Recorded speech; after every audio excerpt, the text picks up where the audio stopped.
For 10,000 years, the Galactic Concord ruled. They were the architects of peace, the arbiters of power, the silent masters of 1,000 worlds. They were ancient, wise, and eternal.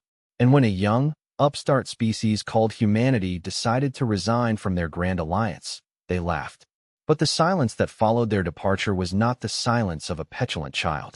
It was the silence of a machine with its heart torn out. What happens when an entire civilization discovers that the foundation of their society was a species they never even respected? When a messenger returns from the void between galaxies, what impossible truth and what terrifying warning will he bring?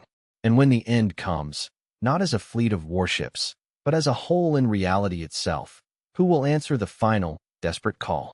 When humanity left quietly, the Galactic Council reached the edge. Before the story begins, know that your subscription powers our signal across the cosmos. Support our journey by subscribing and liking this video. Every click helps us reach the unknown. Alright, let's begin the story. Then, the morning shift alarm rang across Defense Bastion 7, a shrill, synthetic cry that had echoed through its corridors every day for the past 15 years. But this time, nobody answered. Commander Forlag of the Concord Defense Force stood in the empty control room and felt something cold settle in his primary stomach.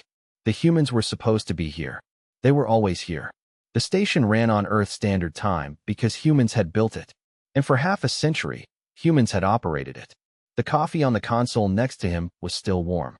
A half-eaten sandwich sat on a plate. It was as if the crew had simply evaporated. 3 months had passed since Ambassador Anya Sharma had walked into the Grand Concord chambers on the Citadel. 3 months since she had delivered what everyone at the time thought was a joke. She had placed a simple, unadorned datapad on High Archon Zalthus's dais and announced that humanity was resigning from the Galactic Concord. Effective immediately, the room, filled with the delegates of 100 ancient species, had erupted in laughter. The Zetherians had found it particularly amusing. The Vorthans had calculated the statistical probability of human survival without Concord guidance at less than 0. After all, what could a species barely capable of interstellar travel possibly do on its own? Ambassador Sharma had waited for the laughter to die down, her face a mask of polite indifference. "We are pursuing other opportunities," she had said, her voice calm and professional. "We will be relocating to regions better suited to our development.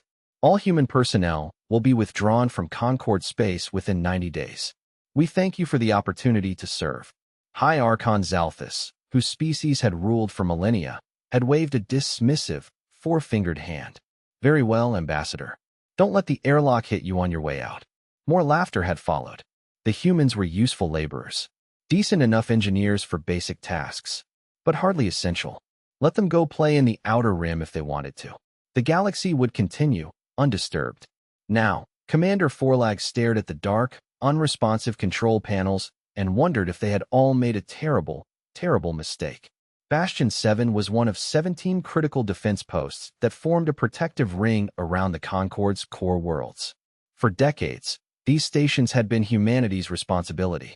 They had volunteered for the duty when other, more prestigious species had deemed it too boring or too dangerous. Humans, it was said, seemed to enjoy the isolation and the endless technical challenges. The station's main computer was still running, but barely.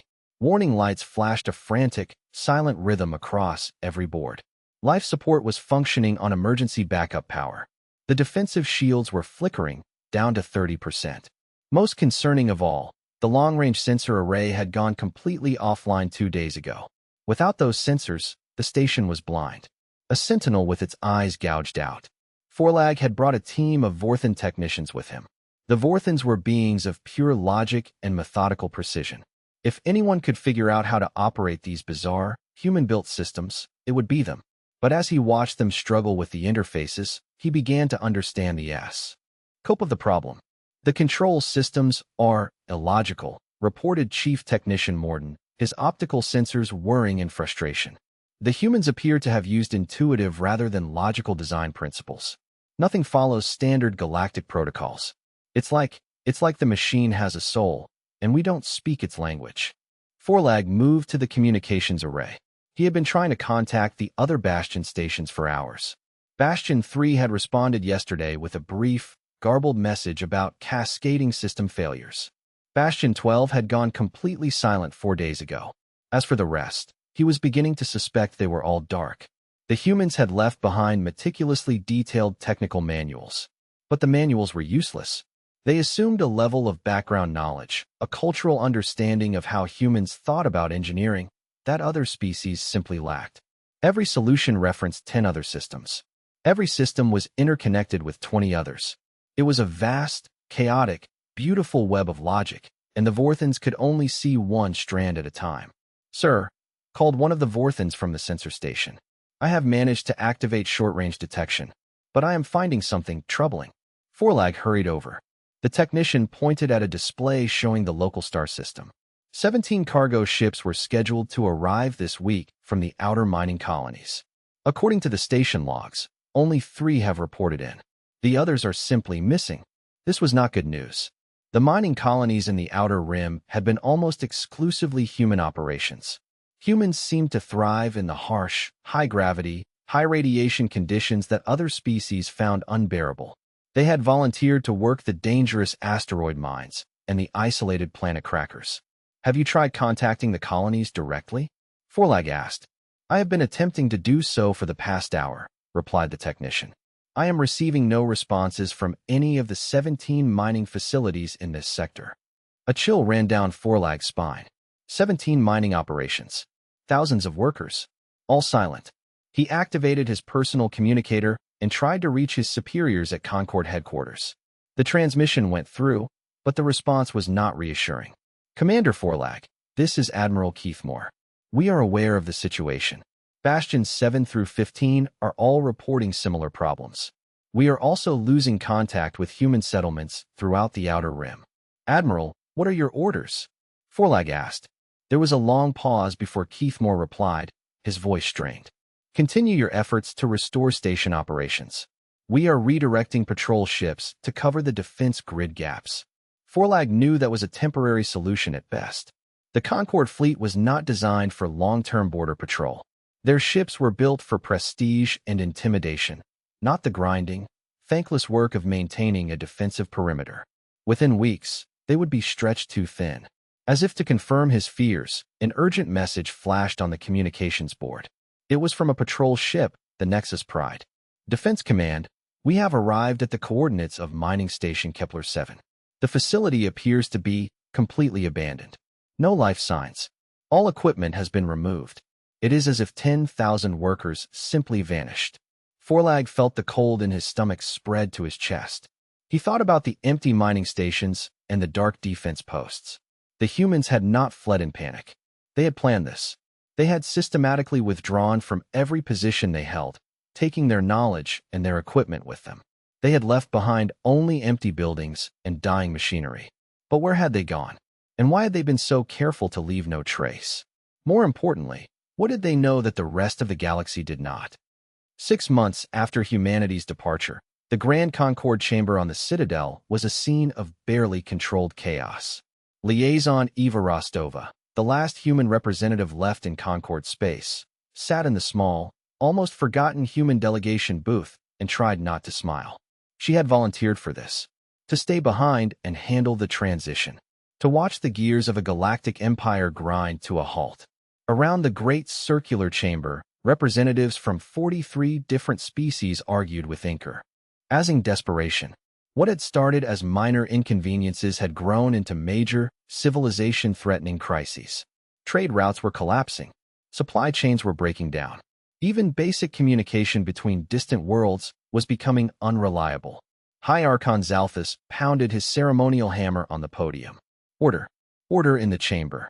His voice, usually a wellspring of authority, carried a new, thin note of panic. The proud Zetherian leader was beginning to look haggard. The first speaker was Trade Minister Corrin. "Honored Archon, the situation with cargo distribution has become critical. 70% of our shipping routes depended on human-operated transfer stations. Without their chaotic coordination protocols, goods are piling up at hub worlds while our outer colonies face shortages of basic necessities."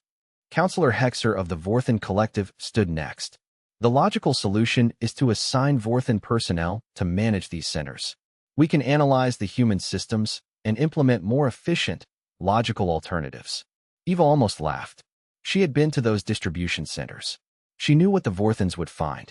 The humans hadn't just operated the stations. They had created living, adaptive systems. When a cargo ship was delayed by a solar flare, the human coordinators would instantly, intuitively reroute dozens of other shipments to prevent a bottleneck. When a planet faced an emergency medical shortage, they would redirect supplies from 3 other worlds and arrange complex compensation trades on the fly. The Vorthans were brilliant at analyzing static, perfect systems. But space was not perfect. It was chaos. And humans, born of a chaotic world, were masters of it. "You're welcome to try, counselor," Eva said, her voice polite and utterly unhelpful. The next crisis report came from Defense Minister Keithmore. His voice was grim. "The situation at our border defense installations continues to deteriorate. We have managed to restore basic functions at 7 of the 17 bastions, but our technical teams report that the human-designed systems are incompatible with standard galactic technology." This was the part that fascinated Eva the most. The Concorde built technology to impress, to be universal, to follow rigid, committee-approved protocols. Humans built things that worked. When standard components were too expensive, they made their own. When established protocols were inefficient, they invented new ones. When expert committees said something was impossible, humans found a way to do it anyway, usually with spare parts and something they called duct tape. The result was technology that was more effective than anything else in the galaxy, but completely incomprehensible to everyone else. "Perhaps the Krex Empire could provide military expertise," suggested Zalthus. General Korak of the Krex Empire stood slowly, his massive frame covered in ceremonial armor. "The Krex Empire does not concern itself with the technical maintenance of equipment," he growled. "We fight, others repair." And that was the problem in a nutshell. Every species in the Concorde had specialized in what they considered prestigious work. The Zetherians ruled. The Vorthans analyzed. The Krex fought.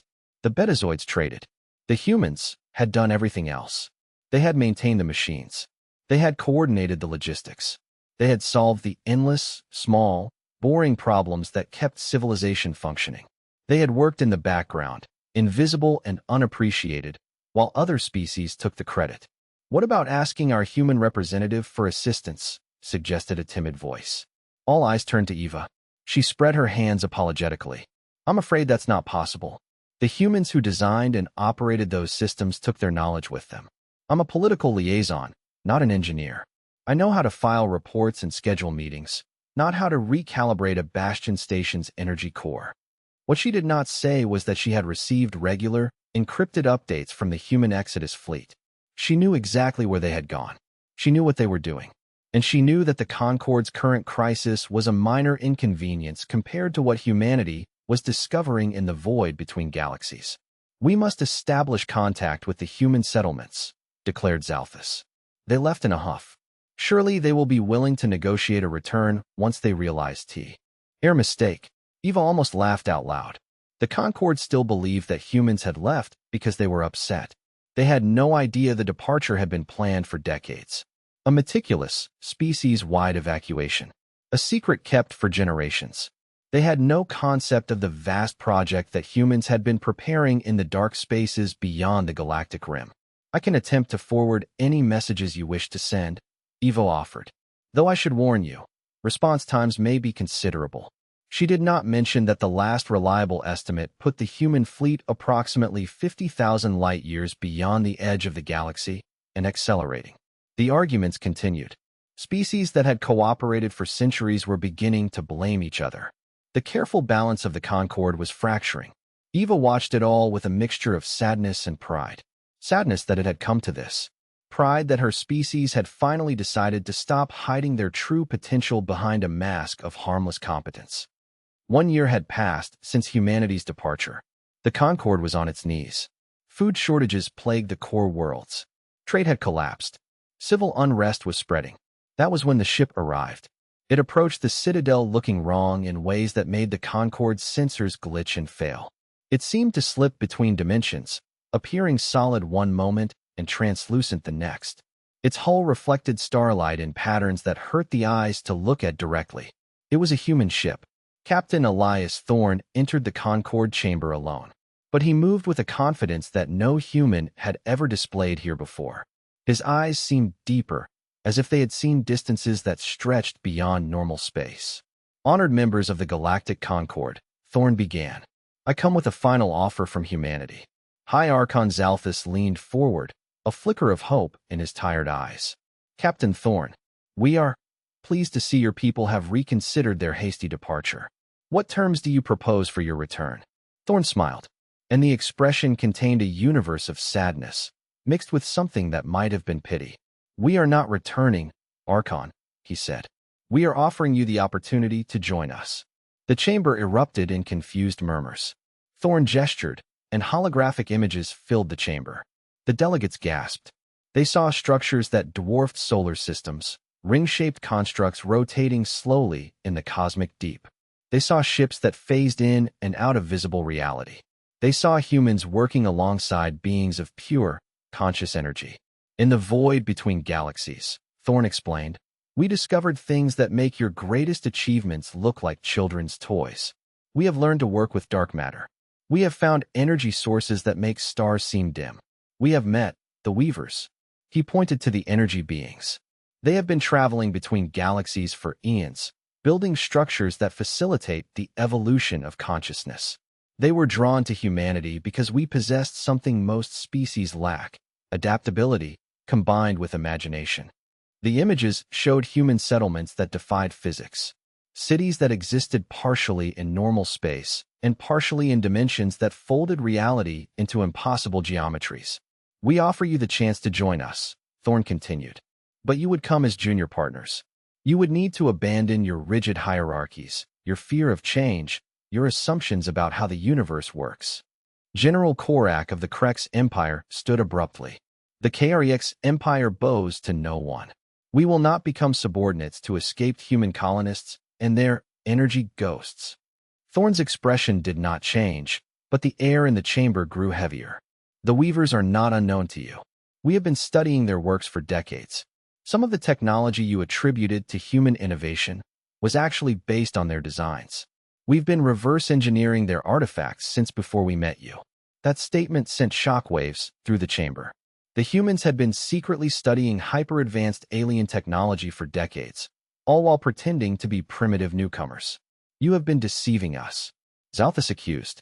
We have been protecting ourselves, Thorne corrected. If we had revealed our true capabilities, you would have tried to control or eliminate us. The uncomfortable truth of that statement hung in the AI. Show them what follows, said a new voice. Liaison Eva Rostova entered the chamber. But like Thorne, she had changed. Her presence seemed to extend beyond her physical form, and when she moved, reality rippled around her. Thorne nodded, and the holographic display shifted. This time, the images showed something that made several delegates cry out in fear.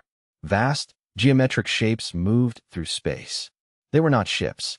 They were holes in reality itself, consuming everything they touched, leaving nothing but perfect, empty void behind. The Weavers warned us about them. Thorne explained, his voice grim. They call them the Pruners. They are entities from outside this universe who periodically visit galaxies to remove civilizations that have stopped growing. They prune away stagnant societies to make room for new forms of consciousness to evolve. The images showed entire star systems simply ceasing to exist as the geometric shapes passed through them. Billions of lives edited out of reality. The Pruners are coming to this galaxy, Eva said quietly. They will arrive within 3 standard years. Species that demonstrate growth and adaptability will be preserved. Those that cling to old patterns will be removed. This is preposterous, declared Zalthus. What makes you think we would be targeted? Thorne gestured, and the display showed the Concorde's own territory. Statistical analyses scrolled past, showing centuries of unchanging social structures, technological stagnation, and rigid adherence to tradition. You have not truly grown in over 2,000 years, Thorne said bluntly. You have spread, but you have not evolved. You follow the same patterns. You think the same thoughts. From the Pruner's perspective, you are a dead end. The chamber fell silent. Finally, Zalthus spoke, his voice barely a whisper. What would joining you require? Complete abandonment of your current social systems, Eva replied. Willingness to have your consciousness expanded beyond its current limitations, and acceptance that you would become the least advanced species in a community that spans multiple galaxies. The silence stretched longer this time. Finally, General Korak spoke for all of them, his voice a low growl of pure, unadulterated pride. The Galactic Concord does not accept ultimatums from inferior species. We reject your offer. Thorn and Eva exchanged a look that seemed to communicate volumes without a word. We understand, Thorn said sadly. We had to try. As they turned to leave, Eva delivered one final, chilling warning. The pruners do not negotiate. They do not show mercy. When they arrive, we will not be here to help you. Choose wisely how you spend your remaining time. 2 years later, Dr. Amanda Foster, a human researcher who had chosen to stay behind with the Concord, stood in the observation deck of her research station and watched the end of a civilization. The Concord was in its death spiral. Food riots on 12 core worlds. 17 member species had seceded. The mighty Krex Empire, unable to maintain its own warships, had collapsed into civil war. Amanda's instruments detected the anomalies first. The Outer Rim monitoring stations that she had been using to track refugee ships went completely silent. All of them. At once. She activated her long-range sensors and scanned the edge of galactic space. What she found there defied rational explanation. Entire star systems that had been visible just days ago were now empty space. Not destroyed. Absent. Emergency communications flooded her receivers. Scout ships sent to investigate were sending frantic, partial reports before their signals cut off abruptly. Shadows moving between stars. Geometric shapes that hurt to perceive. Not attacking, just erasing. Amanda switched her instruments to maximum magnification and aimed them toward the advancing front. She saw them. Massive, geometric structures moving through space. They seemed to be holes in reality itself, regions where space-time had been folded into impossible configurations. As she watched, one of the structures passed through the location where the star system Epsilon Reticuli had been. The system did not explode. It did not collapse. It simply ceased to exist. Amanda thought about Captain Thorn's warning. The pruners. It had all been true. Her instruments detected one final, desperate transmission from the advancing front. It W. As a Concord scout ship, its captain making a last report. This is Captain Alara of the survey vessel Brightar. The objects are not attacking. They are editing us out of existence. Reality itself is being rewritten around us. Tell my family that The transmission ended, and another star system vanished from Amanda's sensors. 3 years after humanity's quiet departure, High Archon Zalthus stood in the ruins of the Concord chamber and faced the end. Half the galaxy was gone, consumed by entities that treated matter and energy like outdated concepts to be discarded. His personal communicator crackled with static as he tried one last time to contact the scattered remnants of his civilization. Then, something impossible happened. A transmission cut through the static with perfect clarity. This is Admiral Lucy Patterson of the Human Deep Space Fleet. To our former Concord colleagues, we extend greetings from beyond the edge of existence. Zalthus's hands shook as he activated the display. Admiral Patterson stood on the bridge of a ship that seemed to exist in multiple dimensions simultaneously. Admiral Patterson, Zalthus managed to say, his voice breaking. We request immediate assistance. Patterson's expression was patient, but firm. Archon, we offered you the opportunity to join us 3 years ago. You chose pride over wisdom. The consequences of that choice are now manifesting. The display shifted, showing what humanity had become. Their ships moved through space in ways that made physics seem like a gentle suggestion.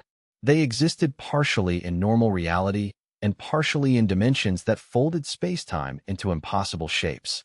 The pruners are not our enemies, Patterson explained.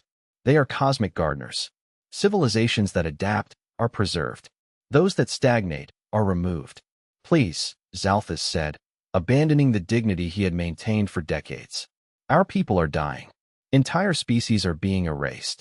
Patterson's image was joined by other human figures. Elias Thorne, his form now shifting between solid matter and pure energy. Eva Rostova, her consciousness expanded across multiple dimensional layers. The universe is vast beyond your ability to comprehend, Thorne said gently. What you call the galaxy is merely one small garden in an infinite cosmic web. And you will leave us to face extinction alone? Zalthus said bitterly. You chose isolation when you rejected our offer of partnership. Eva replied, her voice a chorus of thoughts. The universe does not reward civilizations that refuse to grow. The transmission began to fade as the human fleet prepared to depart for destinations beyond the cosmic horizon. Admiral Patterson's final words carried across the dissolving connection with a mixture of sadness and infinite possibility. We learned that existence does not end at the edge of the galaxy, Archon. For those ready to abandon their birthplace and embrace the unknown, it is just the beginning. The display went dark, leaving Zalthus alone in the chamber where galactic civilization had once seemed eternal. Outside the station's windows, another star system vanished as the pruners continued their methodical work of cosmic renewal.